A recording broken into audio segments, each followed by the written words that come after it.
Hi, my name is Reed Silverne. Name of the show is Fed Pride. Reason it's called Fed Pride is because I'm a federal worker and proud of it.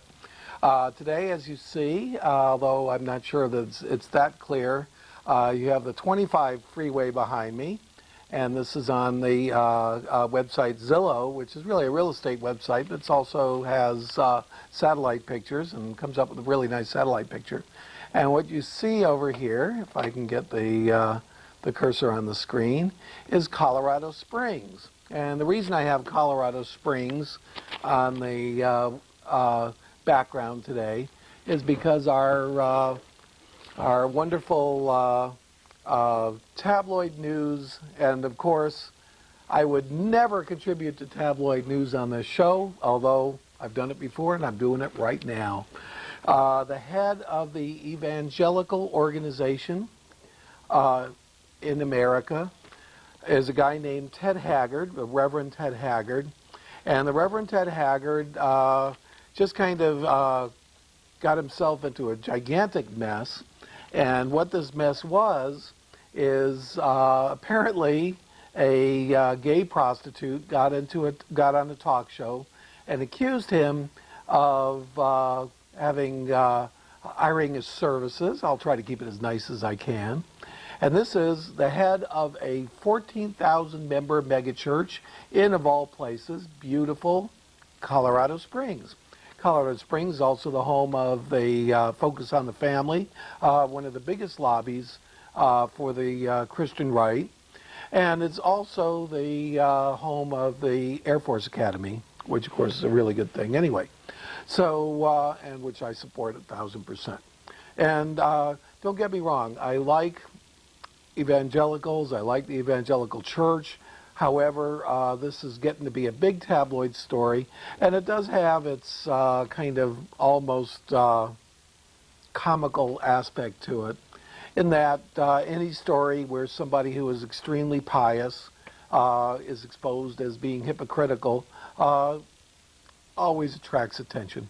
The fact that it's 4 days before the election, by the way, as I always try to say, this is live to tape, not live to live. So you're seeing something taped on Friday, October 3rd, and the story broke yesterday, and I was amazed by it. Although I had kind of vaguely heard of Ted Haggard, he's not one of the real famous guys. He's not one of the big TV guys. He's not like Dobson and Focus of the Family, who gets on TV a lot. Or Jerry Falwell, who used to get on TV a lot, especially back in the Reagan days. He's more of a quiet guy, but he's very, very powerful. He's head of the National Association of Evangelicals, and ironically, he's not as radical, I guess you might say. He's a supporter of Bush. He's a Republican, but he also is worried about global warming. He's worried about poverty and things like that. And he's not, off the board the way some people are, but he's got on record as being completely against homosexuality in every way, and especially against homosexual marriage. And he and Dobson are two of the big supporters of these gay marriage amendments that are going on those states that have propositions, which are really amendments to the constitutions of those states. And the Republicans really like these amendments because they mobilize the conservative vote, especially on off-year elections like this. So, however, a lot of these states have already passed anti-gay marriage amendments. So a lot of these are going against not just gay marriage, but against domestic partnership. Now, I've gone on this show and stuck my foot up my throat and actually talked about gay marriage amendments and so on and so forth. And I will repeat what I think. I believe, this is from just my background, that marriage is a semantic thing. It has a definition of marriage of men and women, however, it's also a legal thing that grants a whole bunch of rights. Rights of legitimacy of the children, in community property states, right to share property, right to have control over the fate of a spouse who may be dying or may be in a hospital or is infirm somehow or other, right to inherit.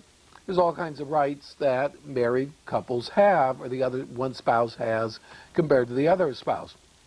Also, the right to receive medical care under the spouse's insurance, a whole bunch of things like that. And there are what they call domestic partnership laws in many states, not in all, that cover almost all of these rights. So and I'm for those. I'm for domestic partnership. So once domestic partnership is in place and they have these rights, then I believe that this whole gay marriage thing is really a semantic hair split. And what good is it? Why not just leave the word marriage in its traditional sense? It has a religious connotation, has a definitional connotation, and then allow domestic partnership to grant all those legal rights that couples are denied, or gay couples, or even couples that are in common law marriage or cohabiting, which means they're living together, so that they have these rights as well. I've known couples, regular heterosexual couples. The husband was called up to go to war, and or not the husband, but the male, or one of the spouses was called up to go to war, and they had to get married right before he left, so that if he was wounded, she could take care of him, and she could visit him, and she could participate in the health insurance and all the benefits of being the spouse of somebody on active duty military. So there's no doubt about it. There are these things. And I think that that kind of thing, although not militarily, because we have don't ask, don't tell, should be granted, at least as far as work is concerned, insurance, right to have inheritance, all these different rights in domestic partnership. No reason to call it marriage, in my opinion. And that's just my opinion. That is worth exactly what every other opinion is worth, and that is absolutely nothing. So what is this whole situation? The situation is really kind of sad. Not only did this guy apparently, or at least he's accused of meeting with this guy once a month, buying services from a person who admits that he's a gay prostitute, but also he's accused of buying methamphetamines, which is outrightly illegal. Now, why would a preacher, a reverend in a major mega church, obviously well respected in his community, want to mess around with methamphetamine? It's completely beyond my thinking. And what's more is he kind of semi-denied what this fellow was accusing him of. The guy the accuser is named Mike Jones, 49 years old, Denver man, and Ted Haggard presented himself as being Art. That was the name that he used, and apparently this fellow Mike Jones has phone messages of Art asking him to buy drugs for him, or saying, "Oh, I'm in town, I have $100," and things like that. So the whole thing is pretty grim, and it's being treated as a big tabloid story. And of course, for the Republicans, since this guy has come out, he is a friend of Bush's, he is a very strong Republican, and very, very strong conservative, and also very, very close to Dobson, who's the head of Focus on the Family and a real ally of Dobson's. It's very, very embarrassing. And it's a little element of hypocrisy. However, it might not be hypocrisy at all. It might be an element of sin and redemption. And I checked out the New Life Church. That's Ted Haggard's church that he founded.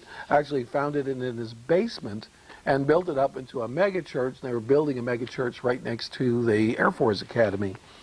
And of course, in the course of his career, as a megachurch pastor. He ended up becoming head of the National Association of Evangelicals with 30 million members. It's really churches that are members, and those churches have 30 million members. So I don't know if he has a mailing list with 30 million people, but he might. They, however, said that he has resigned today, and that his successor, who's a guy named Senior Pastor Reverend Ross Parsley, serve as acting senior pastor of the church. And Reverend Parsley requested his community's compassion for the Haggard family and the New Life Church, but he also said that he had admitted to some of the charges, he being Ted Haggard. Ted Haggard has 5 kids, so that kind of makes it even worse. Not only is he married, but he has 5 children, from 22 down to 11, so there's still some kids out there, and I feel sorry for them because, I mean, who cares about my show? But he's all over all the tab shows, MSNBC, Fox, Rita Cosby, Nancy Grace, you name it. And his name is being thrown around. And he has a 22-year-old girl, 20-year-old boy, but he also has, who's a pastor, but he also has younger children, including 3 boys, 17, 14, and 11, who I'm sure don't need to be exposed to his father's secret sins. But there's nothing that they can do about it. They will. So what does this really mean? Well, I think in terms of everything, it doesn't mean very much. There is an election for Congress going on. The last big flap was Senator Kerry, who's not running for anything, who's a Democrat, kind of putting his foot in his mouth and implying that people can either be smart and go to college or end up in Iraq. He claims that that's not what it meant, but all the Republican talk shows, all the conservative talk show hosts, Hannity and Limbaugh and Larry Elder and all those, have just been going wild about it for a couple days, and now this kind of distracted everybody from the previous tabloid story, which is Mark Foley. Mark Foley is a Republican congressman who turned out to have been a pedophile who was busy sending suggestive emails to young pages who were 15, 16, and 17 years old, although they never really came out with an accusation that he actually had sex with anybody under 18. He certainly was asking them what they look like naked and all that good stuff. So, you know, here is this kind of hypocritical, very, very conservative congressman getting exposed as not only gay, but a pedophile on top of it, and then being distracted with this story that was welcomed by the right-wing talk shows. Now all the tabloids are on this head of the National Association of Evangelicals for a very, very similar thing, although the guy that he was involved in was 49 years old, consenting adults, but even worse, involving drugs. And actually some evidence that he may have actually bought drugs, which is outrightly illegal. So I have a feeling that he's going to check himself into rehab pretty soon as well. So where does this come from, and what does it mean? And I'm going to start, you know, just get on my soapbox for a couple minutes. I am personally a Republican, and I consider myself a moderate, but I really do believe that it's difficult and it's not good for American democracy to have united government. Our founding fathers set up the government so that the Congress would check the executive, which is the presidency, and that the Supreme Court, which is not just the Supreme Court, but the federal court system, would interpret the laws that Congress makes within the framework of the Constitution and with the Bill of Rights in order to protect all three. So there's checks and balances throughout the whole system. Plus there's state governments with certain rights, the people with certain rights, the federal government with other rights, all checking and balancing each other. And here we have a situation where, for the second time, in recent times, we have a presidency, a House of Representatives, and a Senate all in the same party. And I think that that has led, if not to abuse, then the ability to really, really screw and mess everything up. And I think that's exactly what happened. Last time we had all three, Senate, House, and presidency in the same party, was the first 2 years of Clinton's administration. The result was the Democrats got swept out of the Congress, both the House and the Senate, with the contract with America, and Clinton ended up getting investigated constantly for the next 6 years, to the point where there was an impeachment against him. Now we're in a situation where we had 9/11, a situation that occurred where for the first 11 months of that presidency, up until, or 10 months of the presidency, I guess it's actually, because it's January to September, it's about 9. Nothing happened. In fact, the head of the counterterrorism group was demoted. And basically a very, very traditional thing of the next administration saying to the last administration, your priorities are out, my priorities are in. And the result was 9/11. So once 9/11 occurred, then we had a situation where we had all three, House, Senate, presidency, uniting together in order to fight terrorism, which is great. Handled the Afghanistan situation beautifully, but hubris occurred. What's hubris? Hubris is the pride that goes before a fall. And there is something in our system to prevent the pride that goes before a fall. And that is these checks and balances between the branches of government. And we had this whole situation that came up. I was in Europe at the time. I won't say what I was doing there, but I was working for the government. And I was in Europe when 9/11 happened. It took a couple of weeks, but security went up through the roof, which was great. I felt much more secure. All of a sudden, most of the security that I saw around me, not all, but most, was pulled off. And it was pulled off because troops were being prepared and sent from Afghanistan, from Europe, from wherever, and prepared to go into war against Saddam Hussein. And a whole big definition and explanation of why this was a world crisis was accepted by most governments and turned out to simply be not true.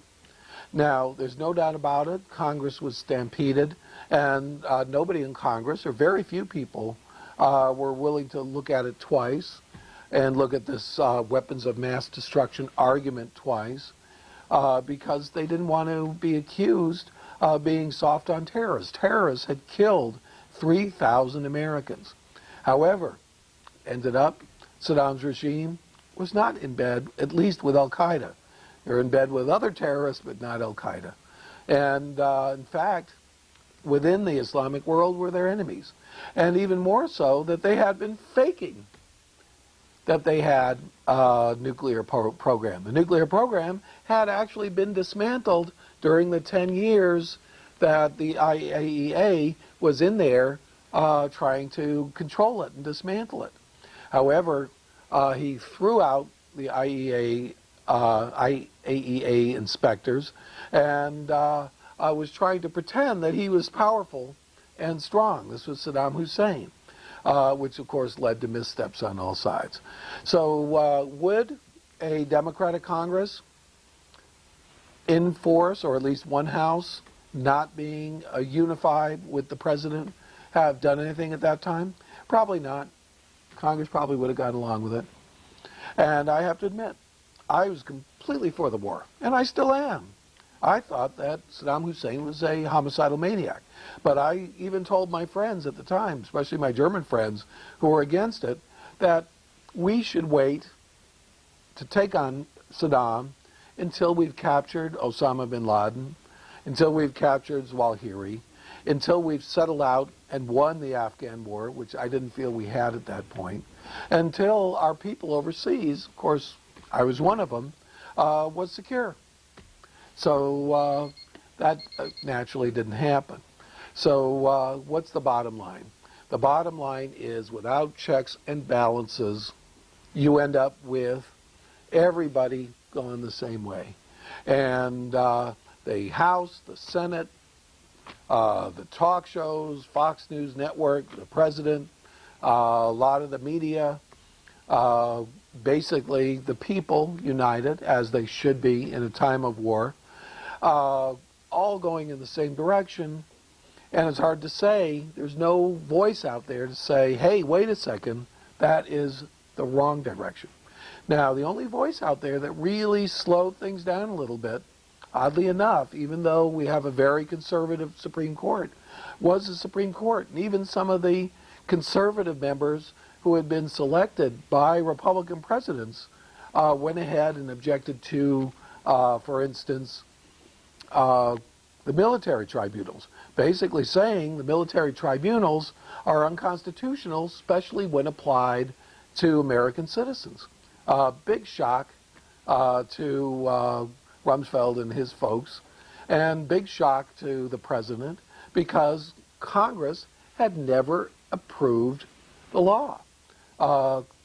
And even more so, going ahead and saying, well, we can declare anybody a